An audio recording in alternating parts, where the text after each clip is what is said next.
The upcoming video is how can men and women be more open to each other? I mean, really. I hope it helps. Welcome back to Timeless Messages from the I Ching. This is Stephen. Thanks for tuning in. Hope you're doing well. So the topic for this particular video is how can men and women be more open to each other? How can men and women be more open to each other? So in the hexagrams that I received, the first is number 2, the receptive. It's a double hexagram, a double trigram, kun, or the receptive earth above the receptive earth. So it's 2 trigrams doubled. Then that also changes to splitting apart hexagram number 28, which is mountain over the earth, or mountain on top of the earth. So without further ado, if you'd like to relax your eyes and just take a few deep breaths and have some stress reduction and just listen to my voice. The question again is, how can women and men be more open to each other? So lots of information to convey here, so I'll try to simplify it as much as possible. So the first hexagram, the receptive, the hexagram is made up of broken lines only, and the broken lines represent dark, yielding, receptive, primal power of yin, or feminine. The attribute of the hexagram is devotion, and its image is the earth. The receptive is the perfect complement of the creative, the complement, not the opposite. For the receptive does not combat the creative, but it completes it. The receptive represents nature in contrast to spirit, earth in contrast to heaven, space in contrast to time, and female maternal in contrast to male paternal. However, as applied to human affairs, the principle of this complementary relationship is found not only in the relation between man and woman, but also that between prince and minister, and between father and son. Indeed, even in the individual, this duality appears in the coexistence of the spiritual world and the world of the senses, the balance of yin and yang. Strictly speaking, there's no real dualism here because there is a clearly defined relationship between the two principles. In itself, of course, the receptive is just as important as the creative, but the attribute of devotion defines the place occupied by this primal power in relationship to the creative. For the receptive must be activated and led by the creative. Then it is productive of good. Only when the receptive abandons this position and tries to stand as an equal side by side with the creative does it become evil. The result then is opposition to and struggle against the creative, which is productive of evil to both. So here we have the cosmic forces of the divine feminine and the divine masculine being hinted at as well, because they are paired essentially. The first hexagram in the book is the creative. The second is the receptive. They're like father and mother, or male and female, the eternal yin and yang, the eternal pairing. So the judgment, the receptive, brings about sublime, beautiful success, furthering through the perseverance of a mare. If the superior person undertakes something and tries to lead, they go astray. But if they follow, they find guidance. It's favorable to find friends in the west and the south, and to forego friends in the east and the north. Quiet perseverance brings good fortune. The 4 fundamental aspects of the creative, sublime success, and furthering through perseverance, are attributed also to the receptive. Here, however, the perseverance is more closely defined. That perseverance is likened to a mare. The receptive means spatial reality in contrast to the spiritual potential of the creative. The potential becomes real and the spiritual becomes spatial through a specifically qualifying definition. Thus, the idea of a mare is here added to the idea of perseverance. A horse belongs to earth, just as a dragon belongs to heaven. Its tireless roaming over the plains is taken as a symbol of the vast expanse of the earth. This is the symbol chosen because the mare combines the strength and swiftness of a horse with the gentleness and devotion of a cow. Only because nature in its many forms corresponds with the many impulses of the creative can it make these impulses real. Nature's richness lies in its power to nourish all living things.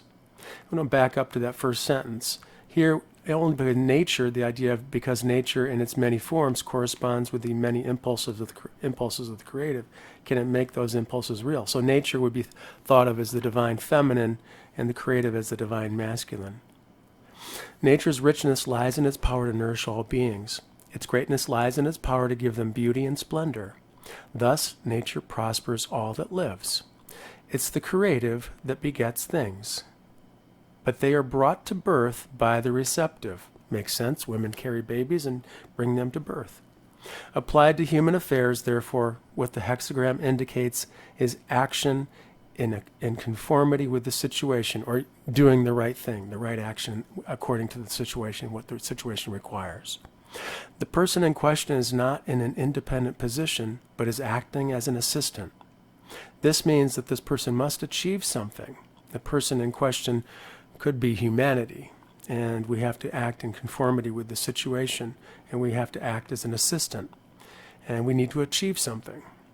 It's not our task to try to lead. That would only make us lose the way, but to let ourselves be led. So this again refers back to the receptive, the divine feminine. It is not the receptive task to lead. That would only make the receptive lose its way, but it's the receptive's task to let themselves be led. And if the receptive knows how to meet fate with an attitude of acceptance, they are sure to find the right guidance. Now, we can also translate this to mean just any person in general. If a person knows how to meet fate with an attitude of acceptance, how to be led, how to be guided, then they will find the right guidance and do the right thing. The superior person lets themselves be guided. They do not go ahead blindly, but learn from the situation what is demanded, and then follow this hint, intuition from fate. Since there's something to be accomplished, we need friends and helpers in the hour of our work and effort, once the ideas to be realized are firmly set. The time of effort and work is indicated by the west and the south, for west and south symbolizes a place where the receptive works for the creative. In feng shui, the southwest is the area of the receptive, the trigram kun, 3 broken lines, also the mother, the feminine principle, also relating to loving relationships. If in that situation, I'll back up 1 second here. So in the west and the south, these are symbols of the place where the receptive works for the creative, as nature does in summer and autumn. If in that situation a person does not mobilize all one's forces, the work to be accomplished will not be done. Hence, to find friends, there means to find guidance. If you find friends, you'll find guidance. In addition to the time of toil and effort and work, there's also the time of planning, and for this we need solitude. The east symbolizes the place where a person receives orders from their master, and the north, the place where this person reports on what they have done. At that time, a person must be alone and objective. In this sacred hour, we must do without companions, so that the purity of the moment may not be spoiled by divisional hates and favoritism. The image. The earth's condition is receptive devotion. Thus, the superior person who has depth and breadth of character carries the outer world. Just as there is only one heaven, so too there is only one earth. In the hexagram of heaven, the doubling of the trigram implies duration in time. But in this hexagram, the receptive, earth is doubled, and this means solidity and extension in space, by virtue of which the earth is able to carry all and preserve all things that move upon it. The earth, in its devotion, carries everything, good and evil, without exceptions.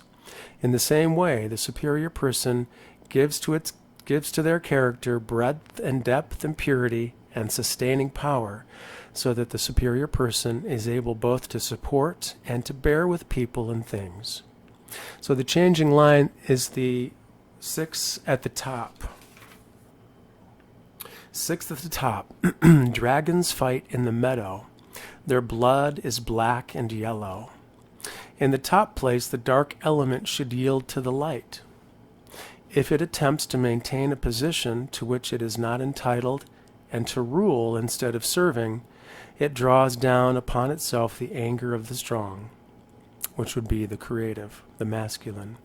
A struggle ensues in which it is overthrown, with injury, however, to both sides. The dragon, the symbol of heaven, comes to fight the false dragon that symbolizes the inflation of the earth principle, or the feminine principle. Midnight blue is the color of heaven. Yellow is the color of the earth. Therefore, when black and yellow blood flow, it is a sign that in this unnatural contest, primal powers both suffer injury. So here we have the idea of the top line changing, and if this, in the top line, the dark element should yield to the light. But the description here is that it's going to attempt to maintain a position that it's not entitled to, and to rule instead of to serve or to be devoted. And by doing so, it draws down upon itself the anger of the strong. So here we have the idea of the feminine trying to rule, trying to maintain its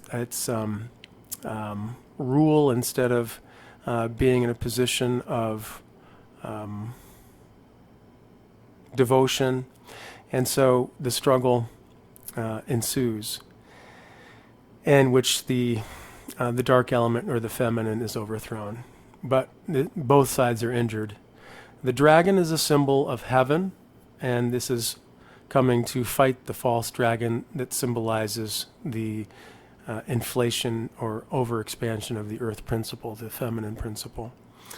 And here we have the idea of both primal powers suffering injury. So this seems very evident to me in the description that the receptive hexagram is pointing to an idea of the primal feminine trying to lead when it really is intended to follow the creative principle. They are undoubtedly together complementary qualities. But as this hexagram states, the attribute of the receptive is devotion, and it's the perfect complement for the creative, the masculine. It's the complement, not the opposite. For the receptive does not combat the creative, but completes it. So we have the idea of, in order for men and women to open more to each other, we have this idea of the receptive, or the feminine principle, becoming less combative, or not being combative at all. For it is truly the complement of the creative, and its essence is devotion, and it represents nature, the feminine. And here we go further, that the two qualities, these primal powers, have a strong relationship between themselves. They can't live without each other. This is the whole principle of the I Ching, or the yin and yang, the primal feminine and primal masculine powers. And it says that the receptive is just as important as the creative, but the attribute of devotion defines the place occupied by this feminine power in relation to the creative. For the receptive must be activated and led by the creative, the masculine. Then it's productive of good. But when it abandons this position and tries to stand as an equal side by side with the creative, this creates evil. Yeah. Only when it abandons this position does it become evil. When it abandons the position of being receptive and letting the creative lead. So this creates an opposition and a struggle against the creative, and it produces evil to both.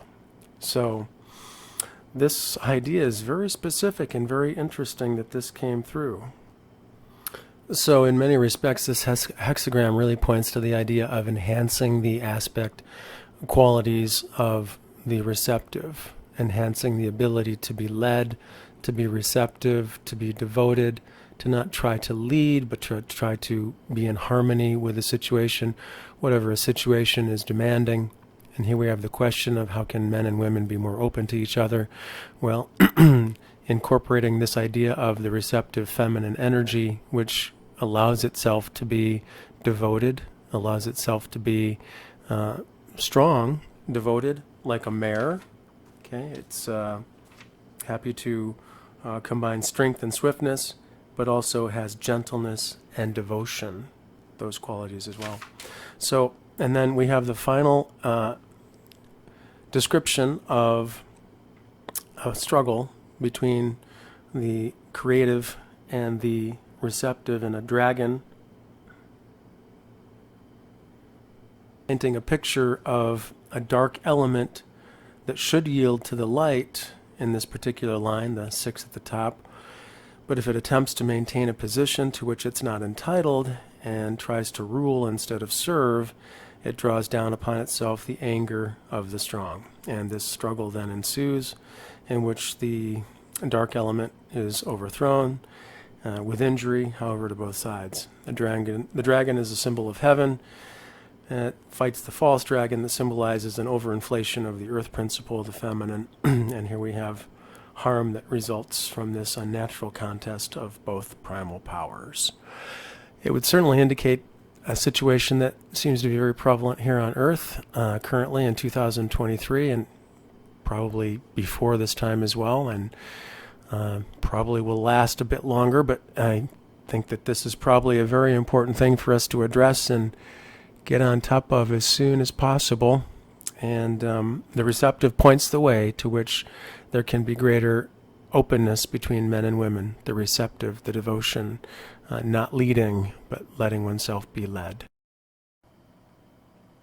So in the question, how can men and women open more to each other, we have the idea of the receptive and the hint, the guidance as to how to overcome this difficult situation in which the receptive or the feminine principle has gotten into a position that is unhealthy, in which it wants to lead and wants to combat the creative rather than complete it. It wants to leave its position of complementary energy for leadership. In terms of transitioning, so here we have the idea also in the changing line, the 6 at the top, not necessarily that this is going to help us get to be more open to each other, but it paints the situation that we find ourselves in if the receptive does not reclaim its devotion and its rightful place as the complement of the creative, not the leader of the creative. So the 6 at the top, meaning the dragon of heaven, the masculine fights the false dragon that symbolizes the overinflation of the earth or feminine principle. And the feminine principle attempts to maintain its position, a position to which it's not entitled, to rule instead of serving. And by doing so, it draws down upon itself the anger of the strong or the masculine. Here we see in this situation the dragon overcoming the false dragon and blood flowing from both dragons. And this is a sign of the unnatural contest between these primal feminine and masculine powers that injures both of them. So this is definitely not the way to proceed, but this could be the indication of what is at risk, what could happen if things are allowed to go on as they have. And moving toward the second hexagram, if things are allowed to go on in this fashion, just as the dragon of heaven, the symbol of heaven, fights the false dragon, if this is allowed to go on, then we see splitting apart. It should be noted also at this 6 at the top, the final line, a footnote of this was the top line of the creative indicates titanic pride and forms a parallel to the Greek legend of Icarus.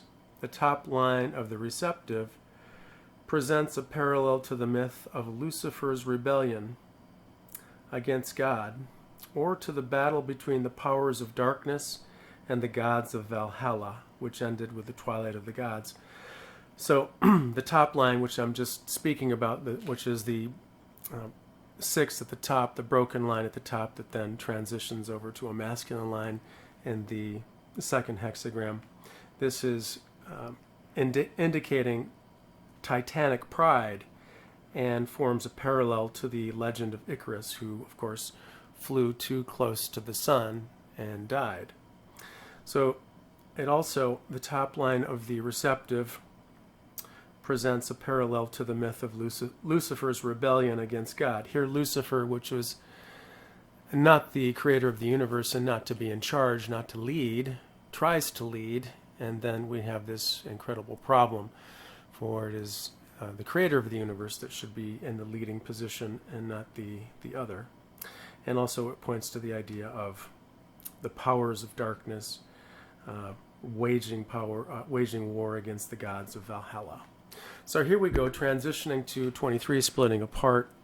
Things moving in this direction indicate dark lines mounting upwards, rising upwards, and overthrowing the last firm light line or masculine line by exerting a disintegrating influence upon it.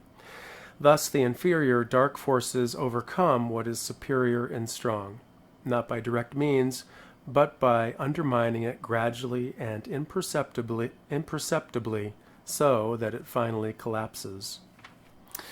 The lines of the hexagram present the image of a house, the top line being the roof, and because the roof is being shattered, the house collapses.